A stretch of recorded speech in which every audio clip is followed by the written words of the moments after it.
कल हमने स्फटिक के दृष्टांत से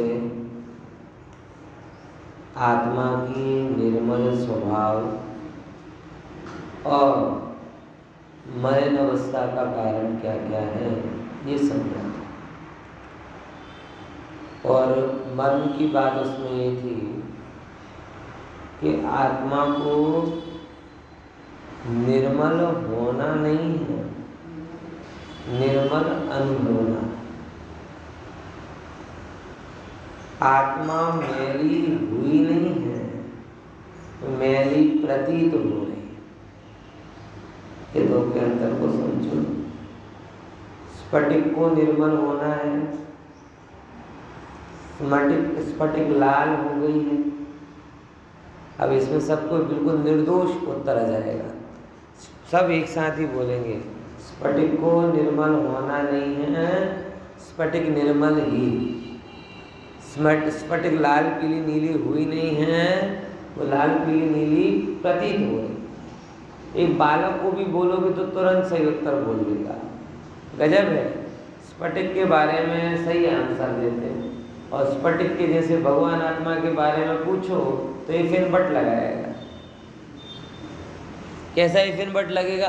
ना ना आम तो निर्मल छे पण रागादी तो था। अरे भाई तू समझ, अरे शुद्ध थवू तो पड़शे ने। मतलब दोनों तरफ से मार खाता है। शुद्धता स्वीकारता नहीं है और अशुद्धता प्रतीत हो रही है, ये भी नहीं स्वीकारता। उल्टा मानने में से कोई दिक्कत नहीं होती। मैं अशुद्ध हूँ ये तुरंत हाँ सही बात है। और हुआ भी यही। धर्म के नाम पर हमने जिन गुरुओं को पास में गए, जिन जिन लोगों से चर्चा की, सब ने एक ही बात बताई, तुम पापी हो, तुम्हें परमात्मा बनना है। तुम पापी हो, तुम्हें परमात्मा बनना है। जैन कहता है पापी को परमात्मा नहीं बनाना, हमें परमात्मा को परमात्मा बनाना। समझ में आया? कल इसी के तो दृष्टांत दिया था ना, बिल्ली को सन्यासी नहीं बनाना है, बिल्ली सन्यासी को सन्यासी बनाना। बिल्ली को काम क्या है? अपना बिल्लीपन को छोड़कर अपने आप को देखे तो उसे अपने अंदर सत्स्वरूप दिखाई देगा। हमारी भूल भी यही है। कौन सी भूल? कि पर्यायों से रहित होकर हम अपने आप को देखें।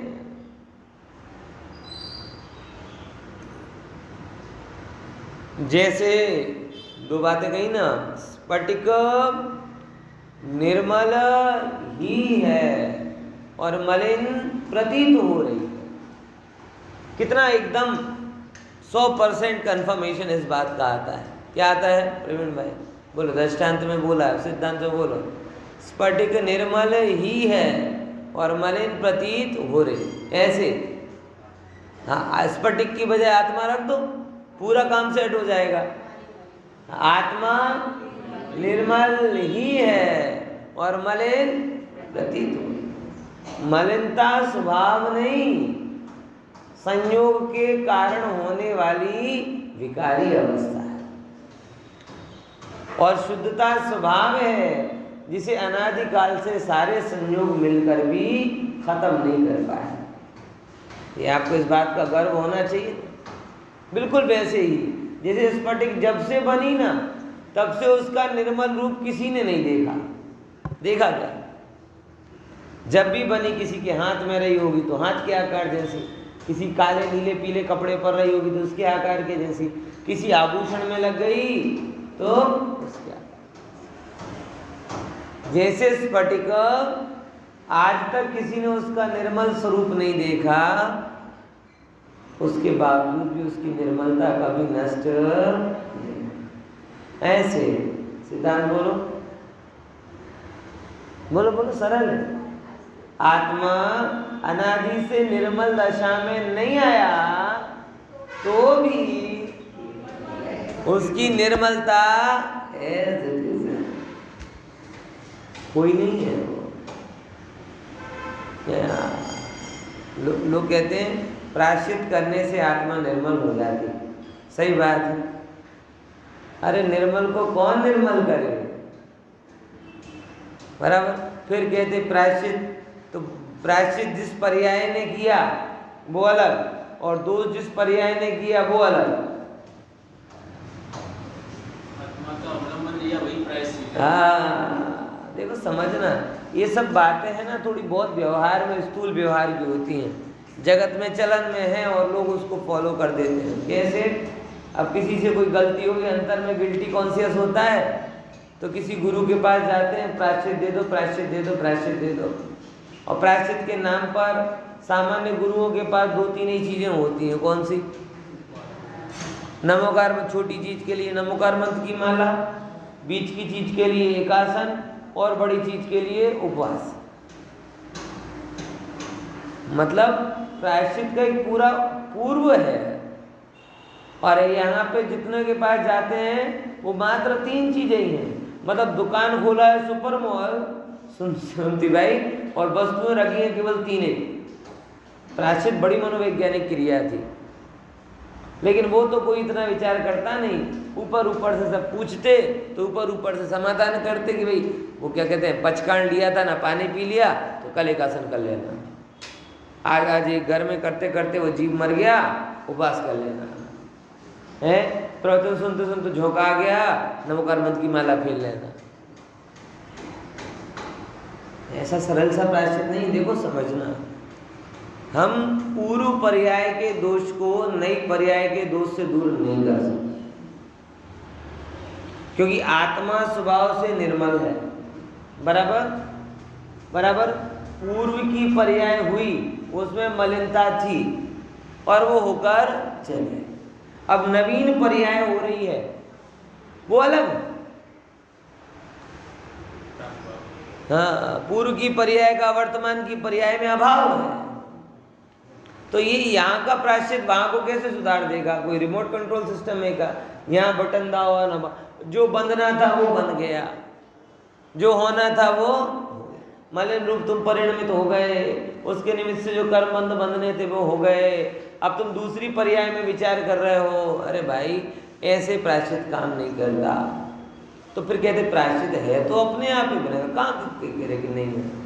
समझना, वो भूल जो हो गई सो हो गई, दोबारा भूल ना हो ऐसा श्रद्धान अंदर में कराना, उसका नाम प्रायश्चित है। हम पुरानी भूल को दूर नहीं करते, वैसी भूल दोबारा ना हो, इसके लिए वर्तमान पर्याय में अपने आप को ट्रेंड करते हैं, वो प्रायश्चित है कि नहीं? समझ, पाप फिर जाएंगे, पाप फिर जाएंगे, ऐसा नहीं। जो बन गए सो बन गए। अब वो उसके लिए तो भूत में कोई अवस्था नहीं, मतलब ये कोई व्यवस्था ही नहीं। जैन धर्म ऐसा है ही नहीं। ये तो वही बात हुई ना, पूरी जिंदगी पाप करो फिर गंगा में डुबकी लगाओ, पाप फिर गए साहब। पूरी जिंदगी पाप करो, शिखर जी की यात्रा कर लो, मिथ्यात्व का मॉडिफाई जैन वर्जन, वहाँ गंगा यहाँ शिखर जी, पूरी की पर्याय खत्म हो गई। अब वर्तमान की पर्याय में क्या है? बोले वर्तमान की पर्याय में पूर्व की पर्याय को सुधारने का कोई अवलंबन नहीं है। वर्तमान की पर्याय में वर्तमान की पर्याय को सुधारने का साधन है, और वर्तमान में ऐसे सुधारो कि भविष्य में कभी गड़बड़ी ना हो। और रही बात पूर्व का, तो जो कर्म बंद पड़े हैं वो आपके वर्तमान परिणामों से शिथिल हो जाए, अवकर्षण हो जाए, संक्रमण हो जाए तो बात अलग है। बाकी पूर्व पर्याय में जाके कुछ नहीं कर सकते। बात समझ में आएगी? क्या ठीक है, ये थोड़ा लंबा विषय है, इसको ज़्यादा विस्तार से बाद में लेंगे। लेकिन कहना क्या चाह रहा हूँ कि जैन धर्म की आत्मा को समझो कि जैसे अनादिकाल से स्फटिक का मूल स्वरूप किसी ने देखा नहीं, तो भी स्फटिक की निर्मलता नष्ट नहीं। सिद्धांत, अनादि से आत्मा का निर्मल स्वरूप अनुभवा नहीं तो भी हाँ आत्मा की निर्मलता नष्ट नहीं होती। बात आई कि नहीं यही समझ में? ये स्फटिक का दृष्टांत, हमें यही समय सार से प्रतीति करना है। कौन कौन सी? कि जैसे स्फटिक का स्वभाव निर्मल वैसे बोलते जाओ सब, आत्मा का स्वभाव। जैसे स्फटिक के रंग बिरंगी आकृति प्रतीत हो रही है नहीं, ऐसे आत्मा में रागादि भाव प्रतीत हो रहे हैं। जैसे अनादि से स्फटिक को किसी ने देखा नहीं निर्मल स्वरूप में, लेकिन वो निर्मल ही है, ऐसे आत्मा को किसी ने निर्मल अनुभवा नहीं, लेकिन तो भी वो निर्मल स्वरूप है। जैसे स्फटिक में खुद विकार करने की ताकत नहीं है, संयोग से विकार होता है कि नहीं होता?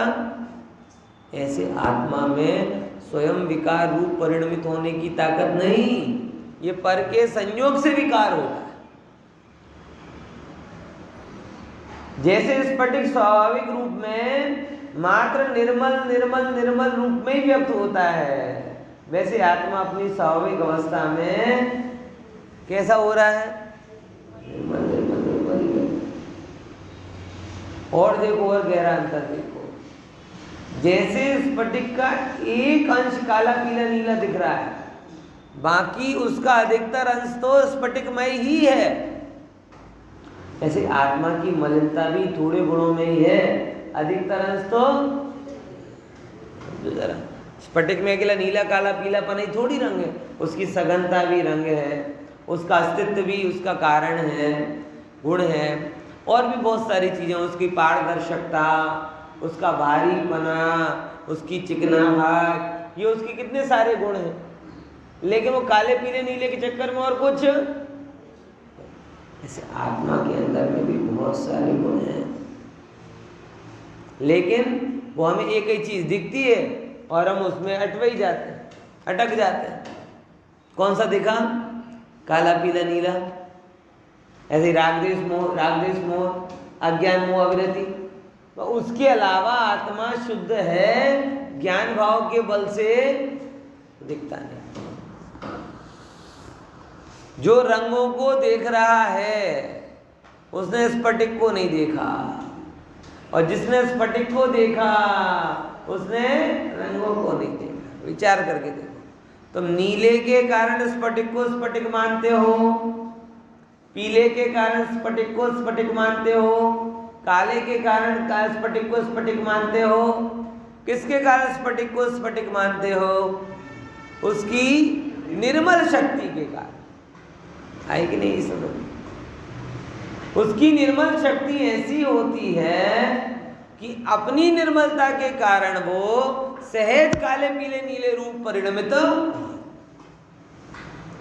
इसीलिए उसका काला, इस कुर्ते का काला रंग माता बहनों को टेंशन में डाल देगा, मुझे टेंशन में डाल देगा।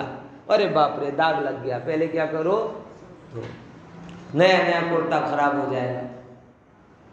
और स्फटिक को जो देख रहा है, अरे काला हो गया, हंस रहा है, ये चिंता नहीं हो रही कि सर्फ एक्सेल से धोऊंगा कि एरियल से धोऊंगा कि वॉशिंग मशीन में धोऊंगा कि हाथ से धोऊंगा। क्यों? वो मलिनता को देख ही नहीं रहा। मलिन समय में भी वो किसको देख रहा है? निर्मलता को देख। हमें यहाँ निर्मलता नहीं दिख रही क्योंकि कपड़ा है, स्फटिक नहीं। हमें लग रहा है इसने, कपड़े ने मेल को ग्रहण कर लिया।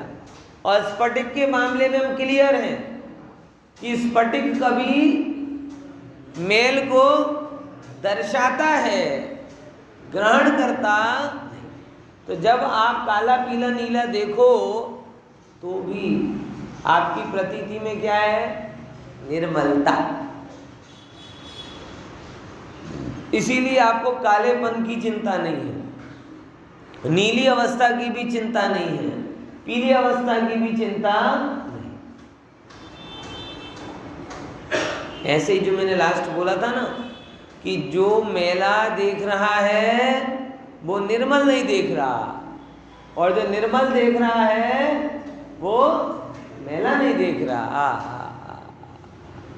जिसे आत्मा का स्फटिक की भांति निर्मल स्वभाव दृष्टि में आ रहा है, उसे ये रागादि भाव की मलिनता दिखाई नहीं, क्योंकि वो समझ रहे कि ये होते हुए भी आत्मा तो कैसा है, एकदम निर्मल है। और जिसकी दृष्टि में स्फटिक का काला नीला पीलापन आ रहा है वो घबरा जाता है, ओह अब काला हो गया, अभी फिर से धोना पड़ेगा, अब नीला हो गया फिर से धोना पड़ेगा। अरे धोने की जरूरत ही नहीं, धुलाया है। ऐसी आत्मा को निर्मल करने की जरूरत ही नहीं, वो निर्मल ही है।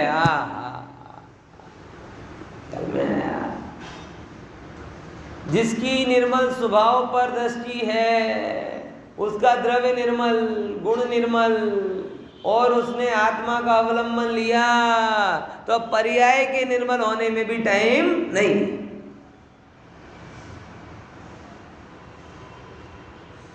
और जिसने निर्मल स्वभाव पर दृष्टि नहीं की, उसे निर्मल द्रव्य गुण की तो खबर नहीं, बराबर, और निर्मल अपने आप को मानता नहीं, तो कभी पर्याय भी उसकी निर्मल होंगी नहीं। में आया। इसीलिए प्रभु समझो, स्वभाव के स्वीकार के बिना विभाव का मैल कभी दूर नहीं। नियम क्या बोला? स्वभाव के स्वीकार के बिना विभाव का मैल दूर नहीं होगा। स्वभाव से विभाव दूर होता है। इसलिए हे भव्य जी, स्फटिक में तो कभी कोई विकार हो सकता है, लेकिन आत्मा और डुप्लीकेट स्फटिक भी आ सकता है। दोनों होते ना, जगत में आजकल खूब स्फटिक चल रहा है, जो कहते स्फटिक हैं लेकिन उनमें क्लियरिटी होती नहीं है। इस पार से उस पार ही नहीं दिखता वो स्फटिक कैसा,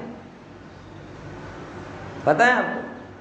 यहाँ तो कह रहे स्फटिक इतना निर्मल होता है, इतना निर्मल होता है कि मतलब स्फटिक है कि नहीं यही आपको समझ में ना आए। ये एक्चुअल स्फटिक है। आजकल तो स्फटिक के नाम पर वो ऐसा लगता है प्लास्टिक का मटेरियल पकड़ा दिया। सच में बहुत सारी स्फटिक की प्रतिमाएं होती है ना, आपने देखी है, उनमें बहुत कम क्लियरिटी होती है। अभी तक मैंने जो सबसे निर्मल स्फटिक वाली प्रतिमा देखी वो सोनगढ़ में वो जो की है ना विराजमान, वो देखी। राजकोट की भी बहुत अच्छी है, राजकोट की बहुत अच्छी है। मतलब एकदम ऐसी निर्मल दिखती कि पीछे अगर वो लगा हुआ है ना बामंडल, तो आपको पूरा बामंडल दिख जाएगा। देखिए, ओरिजिनल स्फटिक तो नहीं कह सकते, लेकिन अभी तक जो देखा हुआ है उनमें से ये है। हाँ, है अंकलेश्वर में बहुत सारे। आजकल स्फटिक का ट्रेंड है, लेकिन मैं वही बोल रहा हूँ, स्फटिक तो बहुत जगह है, लेकिन डुप्लीकेट स्फटिक, डुप्लीकेट तो नहीं कहें आप, सब स्टैंडर्ड स्फटिक, लेकिन आत्मा का सब स्टैंडर्ड वर्जन आया ही नहीं। ब्लैक मार्केटिंग में एक शब्द चलता है, कौन सा? First copy. अंकित भाई को पता होगा क्या है वो शब्द, फर्स्ट कॉपी। फर्स्ट कॉपी मतलब क्या? उसके जैसी, वैसी नहीं है लेकिन उसके जैसी है। वो बड़ी बड़ी महंगी महंगी घड़ी होती हैं, वो 20-20, 25-25 हज़ार की होती हैं। दूसरा कोई उसकी जैसी बना देता है, जैसी बना देता है, 1000-2000 की मिल जाती है। तो कहते हैं डुप्लीकेट। डुप्लीकेट नहीं है वो, क्या है? First copy. अरे फर्स्ट कॉपी मतलब डुप्लीकेट ही होता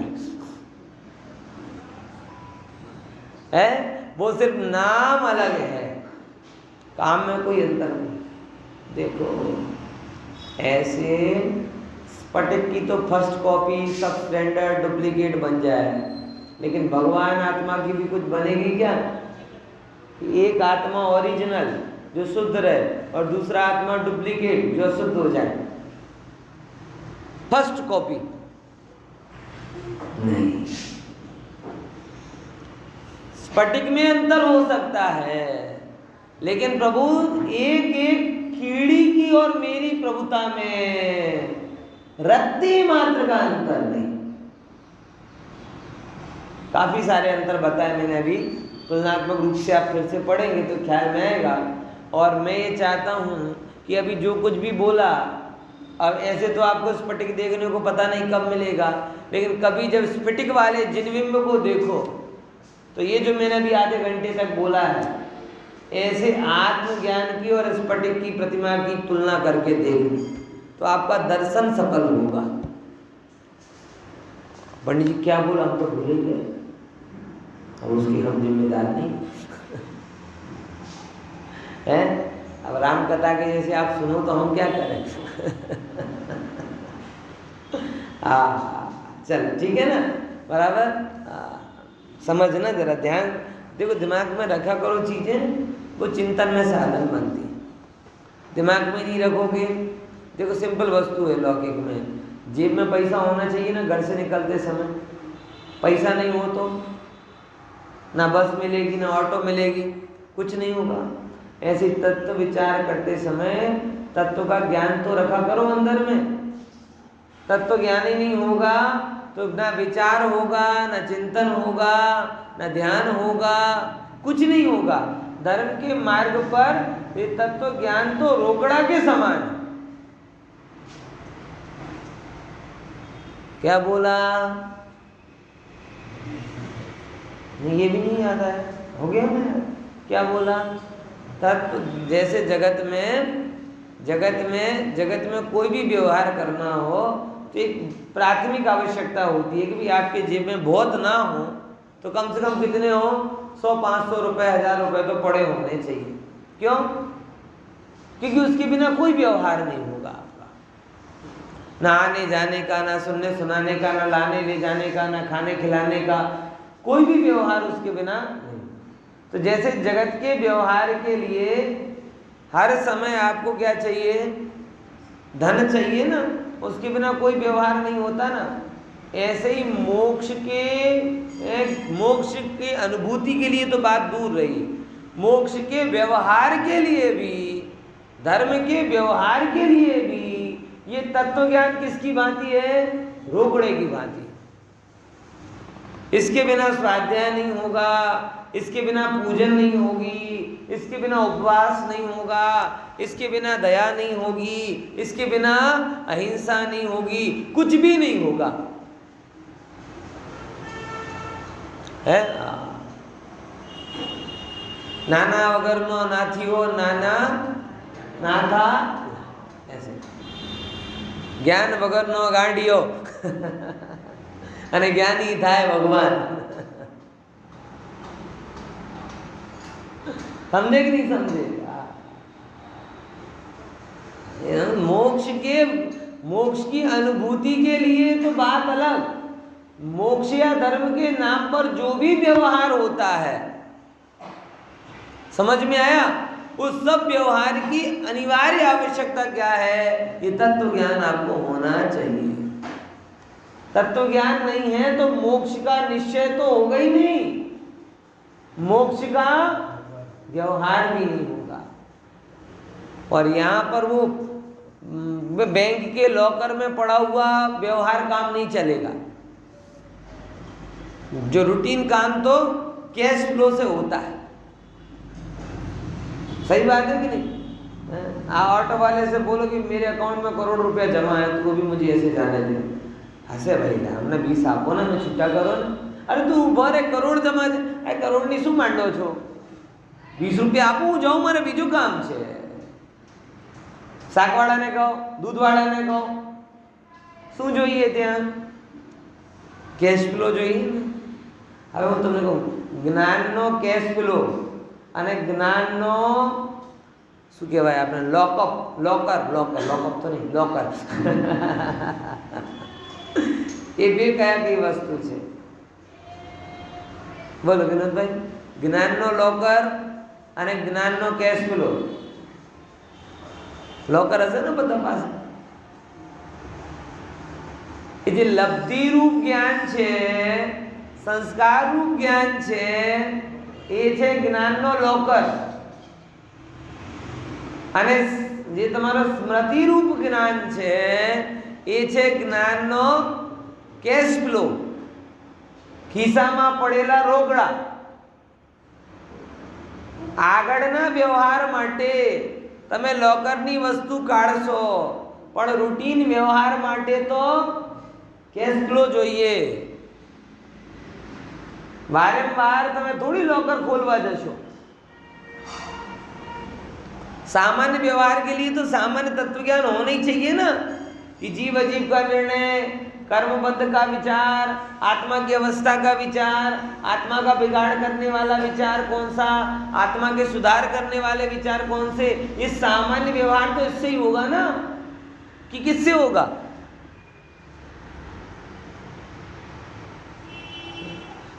मैं अभी आज क्या सिनारियो देख रहा हूँ अंकित भाई, अपन जब सामान्य बातें करते हैं ना तो सब लॉकर की दुहाई देने लगते हैं कि हमारे पास लॉकर में तो बहुत पड़ा है. और फिर उसका रिकॉर्ड बताते हैं कि हमने लॉकर तो, हमारे नाम का लॉकर तो जन्म से हो गया था, क्योंकि हमने तो जन्म में क्या कर लिया था, गुरुदेव के कुल में जन्म लिया, पाठशाला के संस्कार बराबर, लॉकर भर लिया, लॉकर भर लिया. जेब में कितना ये बता.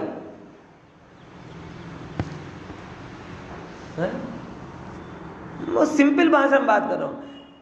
रूटीन व्यवहार के लिए तो कैश फ्लो चाहिए. ये दिमाग में आपके शब्द रहने चाहिए जो यहां सुनते हो.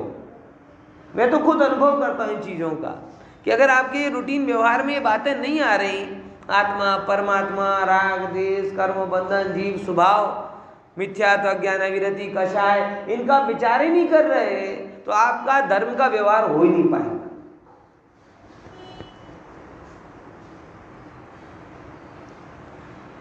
ईमानदारी से बोलना, जो मैं शब्द बोल रहा हूँ कैश फ्लो, बहुत विचार करके बोल रहा हूँ. कितनी बार हम अपनी इन चीज़ों के लिए ये जिनवाणी के सिद्धांतों का प्रयोग करते हैं. ऊपर से ऐसा और सुनने में आता है, कोई अगर बोलने लगे, विचारने लगे, बधु धर्म नहीं, 24 कलाक धर्म धर्म ना है, ऐसा सुनाने वाले बहुत मिलते. 24 कलाक धर्म धर्म ना, साची बात है, 48 कलाक हो. जो 24 की जगह 48 कलाक होए तो 48 कलाक पर धर्म होवो જોઈએ. जो 4 મહિનાનો ચોમાસાની જગ્યા 6 મહિનાનો હોય તો 6 મહિના ધર્મ હોવા જોઈએ. 7 દિવસની બજાય 8 દિવસ અને 24, જે કંઈ પણ બોલો, ધર્મ વગર જીવન કેવો.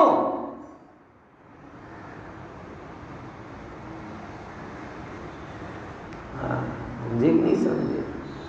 इसलिए ये जो उपेक्षा भाव है ना, ये कहने वाले भी, उन्हें पता नहीं चलता है. सच बोलो, बहुत करुणा पूर्वक बोल रहा हूँ, बहुत करुणा है इस कथन में, आक्षेप बिल्कुल भी नहीं है, कि जब जब जीव ऐसे कहते हैं कि 24 घंटे धर्म नहीं होता, अरे रे रे, वो धर्म का कितनी उपेक्षा कर रहे हैं और इससे कितने कर्म बांध रहे हैं, ये उनको पता नहीं.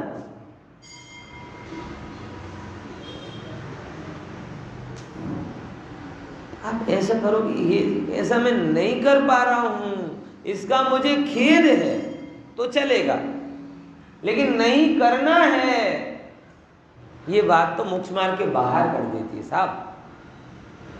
धर्म करना है, कर नहीं पा रहा हूं, इस खेद के साथ में तो तुम 4थे गुणस्थान में भी रह लोगे, 5वें गुणस्थान में भी रह लो. कहाँ रह लोगे? 4थे, 5वें, 6ठे गुणस्थान में भी रह लोगे. लेकिन धर्म नहीं कर पाना है, इस भाव से तो तुम प्रायोगिक लब्धि में भी नहीं आ पाओगे. मोह के को कहते हैं पतला भी नहीं कर पाओगे. यार कि नहीं यारी बात समझ में?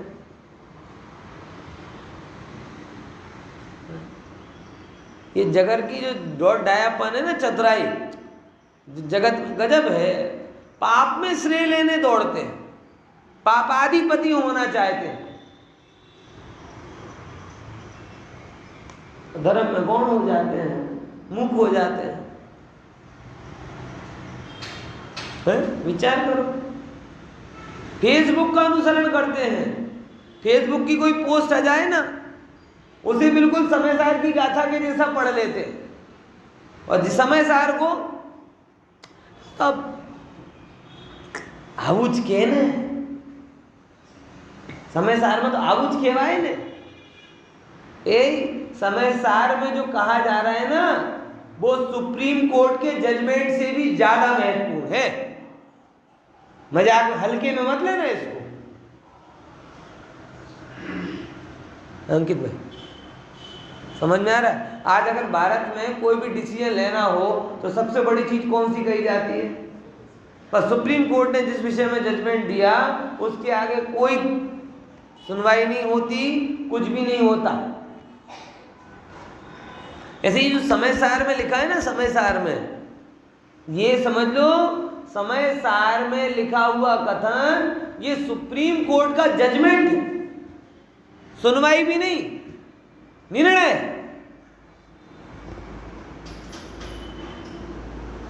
और हम इसे ठीक है कहा गया होगा, जैसे कोई व्हाट्सएप की पोस्ट हो, ठीक है, किसी के मन में पेट में गैस बनी, उसने उंगलियों से वो गैस निकाल दी, सर्कुलेट हो गई। अब समझ गए ना गैस बनी मतलब क्या? दिमाग में कोई फंस गई कोई बात, सही है कि गलत इसका किसी ने विचार नहीं किया और लिख दिया और वो पोस्ट कर दी। अब पोस्ट कर दी तो वो चल रही है, और व्हाट्सएप को तो ब्रह्मा जी का वरदान है, सोशल मीडिया को तो कोई चीज नष्ट होती नहीं वहां पर। 5 साल पहले जो आपने पढ़ा हो वो फिर से अचानक पैदा हो जाता है, कोई चीज नष्ट नहीं होती। पंचम काल में अजर अमर होने का वरदान मात्र सोशल मीडिया को है। एक जगह से डिलीट करोगे तो दूसरी जगह से आ जाएगी, दूसरी जगह से आप मना करोगे तो तीसरी जगह से आएगी, और एक पोस्ट 4 लोगों के नाम से आएगी।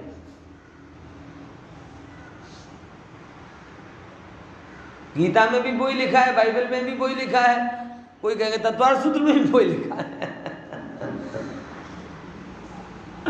हाँ भाई सच बता रहा, बहुत करुणापूर्वक बोल रहा हूँ। समय सार की गाथाएं सुप्रीम कोर्ट के जजमेंट से ज्यादा प्रभावशाली है, क्योंकि सर्वज्ञ की मानी थी पुत्री। समय सार की गाथा नहीं है, केवल ज्ञान की पर्यायों का प्रकाश,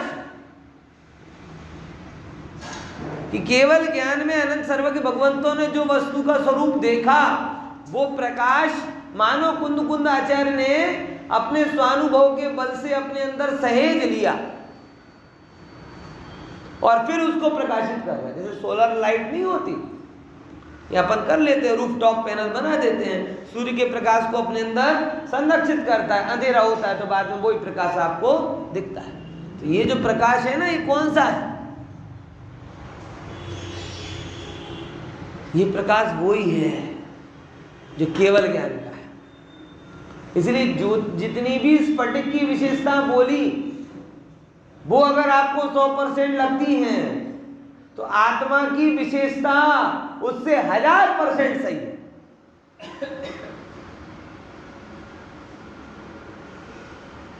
स्फटिक का तो कोई भी डुप्लीकेट वर्जन आ जाएगा। अब क्या क्या बोला मैं फिर से याद नहीं दिला रहा वो, क्योंकि मैं ही भूल गया। सबसे बढ़िया चीज बराबर। मैं जैसे जो बताया स्फटिक का और पर्यायों का तुलना करी, भगवान आत्मा इतना ही महिमाशाली नहीं है, इससे अनंत गुना महिमाशाली, अनंत गुना महिमाशाली। आज भी हूं और कल भी हूं और हमेशा।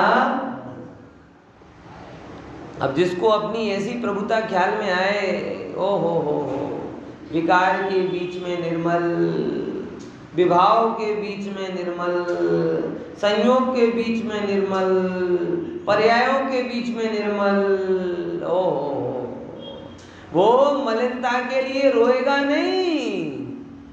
मलिनता मैं नहीं हूं ऐसा जानकर अपना समझ छोड़, बात करता हूं। हाँ, ख्याल में आया? समझे कि नहीं समझे? है? देखो यहाँ समझ भावार्थ कहते हैं ना, 164 भावार्थ। आत्माना उपयोगમાં આ 3 પ્રકારનો પરિણામ વિકાર.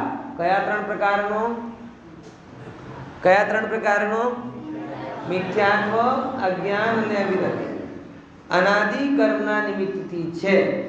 હવે જો स्फटिक के मामले में लिया था ना कि जैसे स्फटिक में लाल काला नीलापन या जो भी अवस्था बन रही है एक दिन की नहीं है, वो कब से है? अनादि से। क्यों है? क्यों है? क्योंकि उसकी निर्मलता के कारण वो जिस भी संयोग में जाता है उसको प्रकाशित कर देता है। बराबर? ऐसे उपयोग की निर्मलता के कारण, किसके कारण? किसके कारण? उपयोग की निर्मलता के कारण आत्मा जिस भी संयोग में जाता है उस रूप प्रकाश कर देता है। क्रोध का उदय हुआ, तुम्हें क्रोध दिख रहा, अरे रे रे भूल की, क्रोध के कारण नहीं दिखा, उपयोग की निर्मलता के कारण क्रोध दिखा।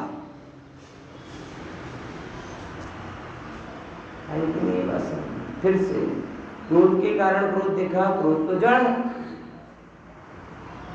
क्रोध आदि मेरे कुछ नहीं, मैं एक हूं उपयोग में, तो क्रोध तो जड़ है, तो क्रोध के कारण क्रोध नहीं दिखा।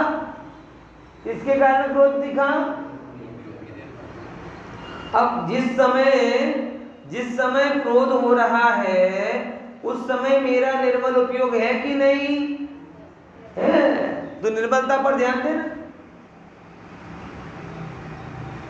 आप जा रहे हो बराबर, विष्ठा दिख गई आपको, गंदगी दिख गई, सड़न दिख गई, बलमूत्र दिख गया,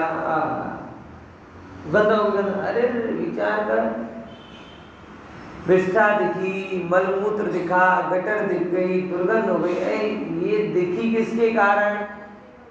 विष्ठा के कारण नहीं, तेरे उपयोग की निर्मलता है। किसके कारण? तो जो मलिन चीजों को जान रहा है वो उपयोग मलिन की निर्मल। तो जो मलिन जानने में आया उस क्षण मेरे अंदर में कुछ निर्मलता है कि नहीं? मैं खुद बता रहा हूँ मेरी बात। जब मैं भोपाल में, तो हमारे बहुत नॉनवेज वाला एरिया बहुत सारा, तो पहले जब शुरू में था ना, तब ऐसी चीज़ें दिखती थी ना कि मछली कहीं दिख जाए ना कहीं, तो मतलब बहुत अजीब लगने लगता था। मतलब खाना भी ना भाए, आँख बंद कर लो, ना ये कर लो, ना वो कर लो, ऐसे विचार आते थे। फिर एक दिन मैं उसी एरिया से गया, जहांगीराबाद, मेरे चाची के भैया मतलब मामा रहते हैं, वो जहांगीराबाद एरिया पड़ता है, वहाँ तो बहुत आते हैं, बोगदा पुल के पास में पूरा मार्केट ही है ऐसा। अब एक चीज़ में देखो, तब मुझे एक गाथा याद आएंगे। ओहो, ये जो मांस दिख रहा है, ये जो लटकते हुए जीव जंतु दिखाई दे रहे हैं, उनको जानने वाला ज्ञान निर्मल है कि मलिन है? अच्छा, निर्मल भी है कि निर्मल ही है? चोखा भी है कि चोखा ही है? ओहो, तो उल्टा लटका हुआ देखे, कटता हुआ जीव भी देखे, तो भी उसको जानने वाला ज्ञान निर्मल। अब तुम गे को देख रहे हो, लेकिन गे जिस ज्ञान के कारण दिखाई दे रहे हैं, तुम इस ज्ञान को देखो ना। और जिन्होंने अपनी सामर्थ्य को विकसित नहीं किया, वो केवली कैसे बन पाएंगे? बताओ। तुम जब मति शुद्ध ज्ञान में, अब लोग, ये तो कठोरता वाली बात नहीं है भैया, वो जीव के प्रति सहानुभूति का भाव नहीं होना वो कठोरता है, लेकिन ज्ञान में तो आएंगे ही ना। वो केवली हो गए तो एक जीव नहीं, हजारों जीव नहीं, लाखों अनंतों जीव कटते हुए दिख रहे हैं। एक स्त्री नहीं, हजारों लाखों अनंतों स्त्रियां दिख रही हैं, और एक वर्तमान काल की नहीं, भूत की जितनी हो गई, भविष्य की जितनी हो गई, और उन्होंने जिंदगी में जो जो भी काम किए होंगे वो सब दिख रहे।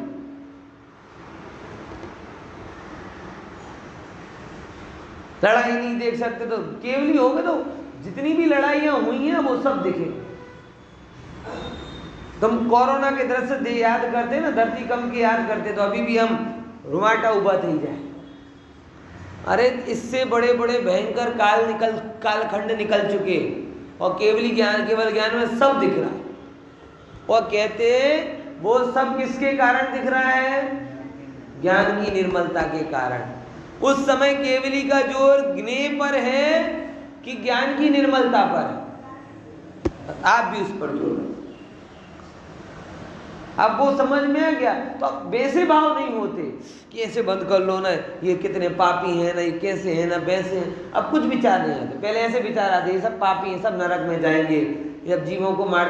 अरे जो जहाँ जाना जाएगा, तुझे पहुँचाने की जल्दी क्या है? वो डिपार्टमेंट है, उसका कर्म जो जैसे करेगा। और हम अपनी इतनी नवाई झाड़ते हैं। बोलो हमारी विशेषता क्या रही मात्र कि हमने जैन कुल में जन्म लिया, पुरुषार्थ विशेष नहीं, पुण्य रहा।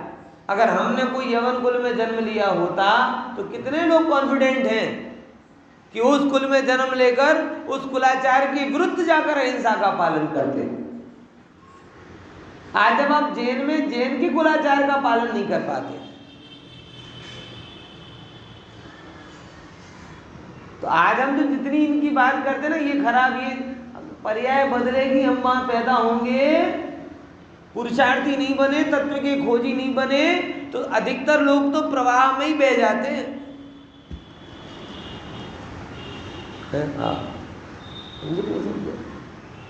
मैं जयपुर में था ना, जयपुर में तो महावीर स्कूल है, महावीर पब्लिक स्कूल। वहाँ नैतिक शिक्षा के नाम पर 3 दिन जैन धर्म की पढ़ाई करवाते हैं, और ऐसे स्मारक से विद्यार्थी जाते। मैं भी गया था, तो वहाँ पे एक मुस्लिम लड़का था, बराबर, और ऐसी बात हुई तो मांस वगैरह के बारे में बात चली। तो मैंने क्यों भाई क्या करोगे?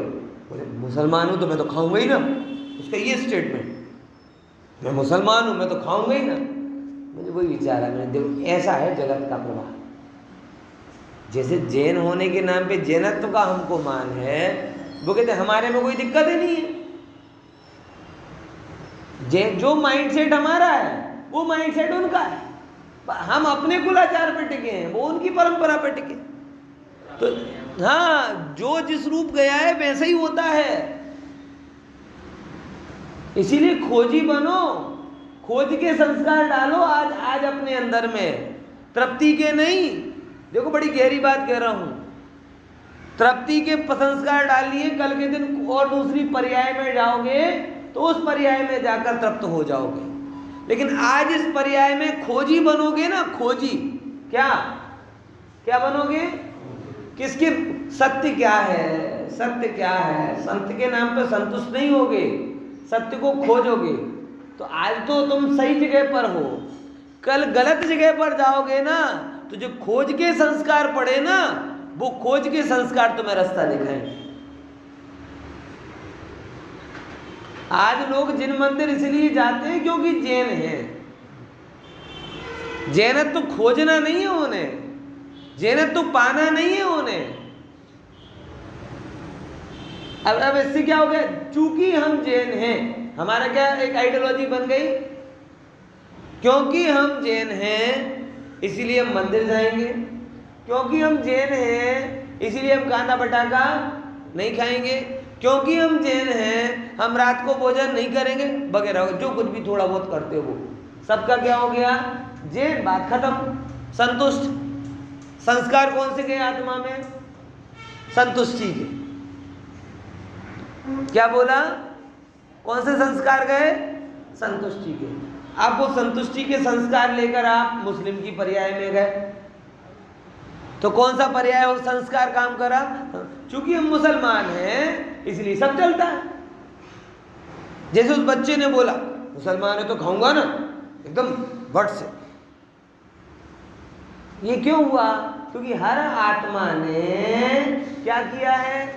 जिस पर्याय में गया उस पर्याय में तन्मय हो गया, उस पर्याय में तृप्त हो गया। स्त्री बना तो ये विचार नहीं किया कि स्त्री उचित भाव मुझे क्यों हो रहा है, ये मेरा सही स्वरूप है क्या? बस स्त्री है तो बन गए। खाने पीने का भाव हो गया, श्रृंगार का भाव हो गया, और भी जो भाव है वो हो गए। पुरुष बना तो खोजने की वृत्ति नहीं की कि मेरा स्वरूप क्या है, बस पुरुष की उचित जो भी अहंकार का भाव, दंभ का भाव, बस तृप्त हो गया। जैन बना तो जैन के योग्य आचार करने लगा, अजैन बना तो अजैन के योग, सब में क्या रहा? अब ऐसे संतोष के भाव से जीव कहीं जाएगा तो उसका सॉफ्टवेयर तो एक ही है ना, संतुष्ट हो जाना। इसी टोडरमल जी साहब ने बोला क्या? प्राप्त पर्याय में तन्मय। मैं आपको चाहता हूं थोड़ा सा चेंज करो, तन्मयता की बजाय कौन सा भाव जागृत करो? खोज का। तो आज अगर आत्मा को खोज लिया, अनुभव कर लिया तो अच्छी बात है, लेकिन खोज के संस्कार पड़ेंगे तो सी की पर्याय में भी खोज लोगे।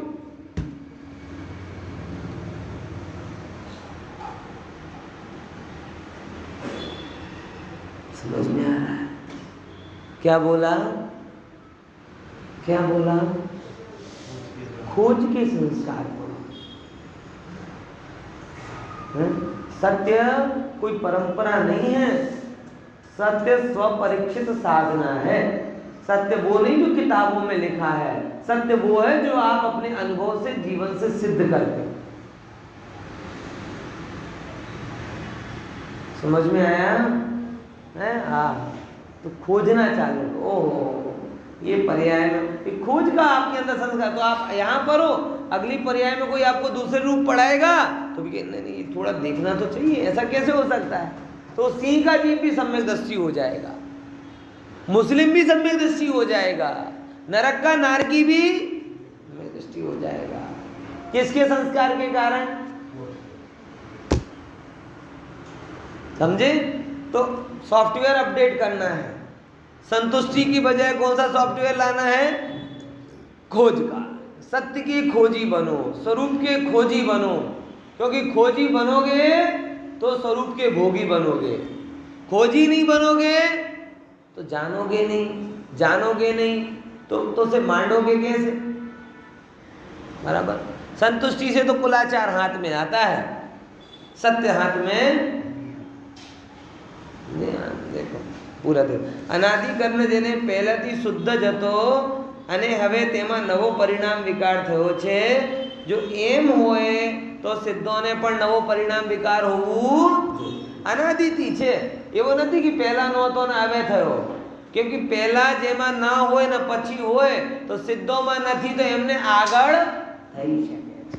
તો અનાદિથી વિકાર છે, પણ પરના સંયોગને લીધે છે, સ્વભાવથી વિશેષ સરકાર।